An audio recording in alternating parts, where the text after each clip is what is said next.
Hey there, hi there, ho there. Welcome to MrRipper. I'm Dave Makes Noises, and today we're asking about homebrew races you've played as, and go. Armor, not some modified warforged, a literal set of living armor. It could change what type of armor it was if it thought really hard about what they wanted to be, as long as the respective armor was within 5 feet of them. In the campaign I'm currently playing, most of the world is actually homebrew from the DM. He created a race, Moss Kin, basically elemental people. Mine is a fire-based Moss Kin, so his hair is literally fire, and he can burn things with his hands if he wants. It's fun. My wife once played a Flora, a plant-like humanoid being who could live off photosynthesis and cast long vines as weapons. I'm in the process of rewriting and completing it, and it's for Pathfinder 1st Edition. Nerd! But I'm currently playtesting my own homebrew race of Arachnes, an all-female race of spider women with the lower half of a spider, no pedipalps, and the upper half of a humanoid woman with 4 arms, 6 eyes, and pointy teeth. They're a highly sociable race descended from some giant spiders, and while they are a force of good, they have a reputation to bring calamity, because they are subconsciously beaconed towards places where evil lurks and catastrophes are about to happen. They can be found just about anywhere, but a high number of Arachnes in the same place is a cause for concern. The Disgraced. My DM has a homebrew world which is very thought out. Essentially, there was a 4-faction war where Celestials, Demons, Slod, and Modrons were in a struggle to defeat their opposing force. Modrons versus Slod, Celestials versus Demons. This meant that regions of civilization were seen as an advantage in the war. And so the Celestials basically nuked cities to prevent the souls from becoming part of the demon army. My race is a fallen angel nicknamed the Disgraced, as my wings were taken from me by my higher-up commanding officer. This was done because it had become evident to me that what we were doing was wrong, and I acted out. Since I wanted to play a full healer bot, my DM allowed a few really cool racial traits. Each day I get a healing pool equivalent to my total hit points, which drains my own hit points as I use it. Additionally, once per long rest, I can designate an ally and bless them for 1 minute, taking the damage done to them and dealing it to me as radiant damage, which I am resistant to. It might sound broken, but every character in this campaign has their own homebrew things, so it all balances out. I was doing a Guilds of Ravnica one-shot, and I wanted to play as a Golgari Death Shaman, because Golgari is the best guild. Not biased, just fact. Anyways, I didn't want to play as a boring old elf or human, so I found a homebrew crawl race that the DM approved. I'll admit, it was slightly broken. I had not only a flying speed, but also a climbing speed, and I believe I also had spider climb. Not only that, due to my insect carapace, I had a ridiculously high natural AC, and received some mental bonuses when near other crawl. I had tons of fun climbing on the ceiling of the Undercity, suffocating my enemies in clouds of poisonous spores, while ranged spells and weapons bounced off my shell. I haven't played yet, but made a lot of races. These are going to be in the order of when I made them, so the ones at the beginning are going to be shorter and less put together. Linex, a species of lynx that is very humanoid. They're similar to catfolk in the most physical ways, but are more adapted to cold, snowy environments and live in smaller villages or mostly alone. They silently hunt, and their large padded hands and feet let them walk without leaving tracks or being hindered by the snow. They can live for up to 450 years, maturing in their teens, and only being considered old for 10 to 15 years. Tarsks, said like Tusk. Name draws inspiration from Turk 2, because I don't know how to make good names, and they are a real group of people. The Tarsks are a large race of civilized humanoid walruses, and are very human-like in many ways. They are still very hunter-gatherer-like, but that is mostly due to the cold wasteland that they inhabit, making food scarce for many people, although they eat a lot, and if they ate the amount of an average person, could have twice the population, but they need blubber to survive in the cold. But if supplied with a large and constant food source, can make, for the medieval periods, advanced civilizations. They are generally very good with cryomancy and hydromancy magic. They live around 180 years. Slug, pronounced like slug.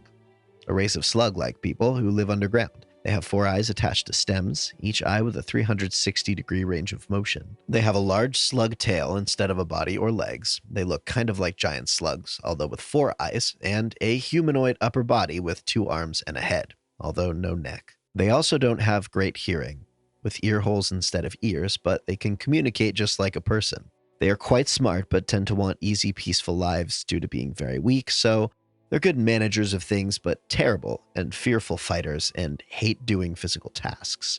Despite this, they have profound fungi farms, both mosses and mushrooms, and slow, docile worms that grow to the size of cows, called worms.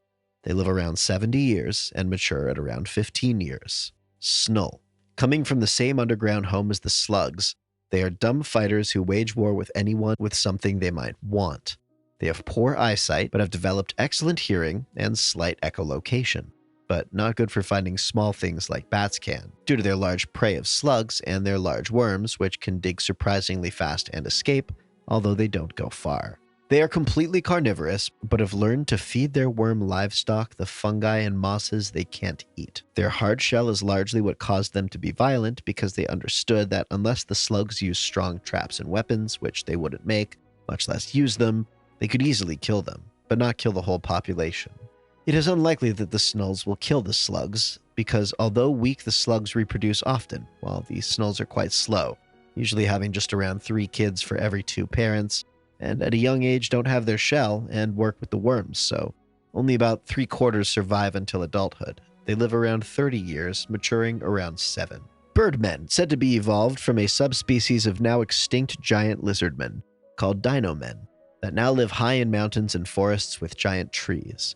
They have developed feathers and the ability to fly, along with good eyesight and storm/lightning magic, so they can fly through storms as needed and protect themselves. Note, if in an Aztec setting, and they are the rare clan based on the Quetzal, they have all the elemental powers, not just storm, and are heavily religious to the Aztec god Quetzalcoatl, and granted special powers, and the priests are more powerful.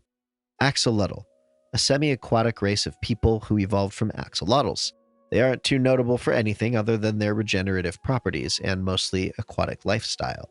Unlike regular axolotls, after their teen years they become semi-aquatic, but if exposed to enough of a certain spell, only an axolotl can do, they can become much stronger, are less adept with their regenerative properties, become fully terrestrial, and live shorter, but can be cured by magic if less than 3 years have happened from their original transformation. They can go a day or so without water after their teen years, but dry up, slowly getting hurt, and live for around 100 to 120 years. Dinomen, a nearly extinct version of lizardmen. They are nearly 5 times stronger and at least twice the size. They live in large oxygen-rich forests, swamps, and anywhere they can withstand the temperature, eat enough, and breathe enough oxygen. They are very dumb, but are cold, calculated killers. They have no societies, but will stay in small packs if needed, with the strongest the leader. Sasquatch. Considered the unevolved version of orcs, they are much more rare, strong, and definitely hairy. They are quite dumb, but not extremely, and will do what it takes to survive. They are very animalistic and live for almost 100 years, mostly mature by 20, but gaining fertility in the last 20, breeding typically 3 each time, but anywhere from 1 to 5, pregnant for 3-ish years, mating every 4 to 5.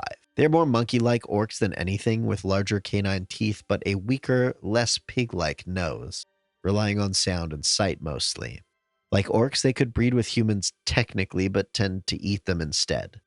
They only happen against its will. Pangolian. Name is a mix of Pangolin and Mongolian. A desert-dwelling race, they are quite strong and intelligent, but are weak to magic and terrible at using it. There rarely is a Pangolian wizard, but their strongest wizards are probably as powerful as a novice mage. However, they make up for that by being strong raiders, and when needed, they have no problem with water. In fact, there is a horned subspecies of them that is mostly water-dwelling, often working with Vikings, and all of the Pangolians are strong swimmers. They lay eggs instead of giving live birth, with extremely strong shells, which take almost a year to hatch. They make underground burrows, digging with their large claws, which they also use as weapons, not often using swords or axes or the like, and the end of their long tails are barbed. Otivore, a race of very magical otters who gained their power naturally through evolution, same as dragons. They are very otter-like still, going on 4 legs mostly, however they can stand on their back legs, walking slowly and clumsily, while very fast on all fours. They have webbed paws, the same on the front and back paws, and no thumbs. They mostly eat fish, with sharp large teeth to eat fish, but if they grind up plants and stuff, they can digest it. They have an island made entirely of boats that floats around the sea and are great ship makers and workers, making them renowned merchants. Also, because they can use magic to help with shipments. Hail and well met, adventurer, and thank you for adventuring to the very end of this video. Hopefully you got some cool ideas to bring to the table next time you play. And as always, if you've got a cool homebrew race that you'd like to share with the class, please do so in the comment section below. And if you've got another story, I would encourage you to join us on our subreddit, r/MrRipper, where we are always looking for new gaming stories to share with the world. Now, some of you may say, but Dave, I do not have a group with which to generate new tabletop gaming stories. Fear not, my sweet summer child, for we've thought of that, and its name is MrRipper's Group Finder, a Discord server we've purpose-built to help you find a group to play with. I hope this week you try a new game that you've been putting off. I've been Dave Makes Noises, and if you're looking for me, you can find me on TikTok and on Instagram at Dave Makes Noises. Please sub for Nat 20s, hit that notification bell if you value punctuality, and maybe even hit that like button if you enjoy what you've seen. Thank you again for watching, and we look forward to seeing you next time.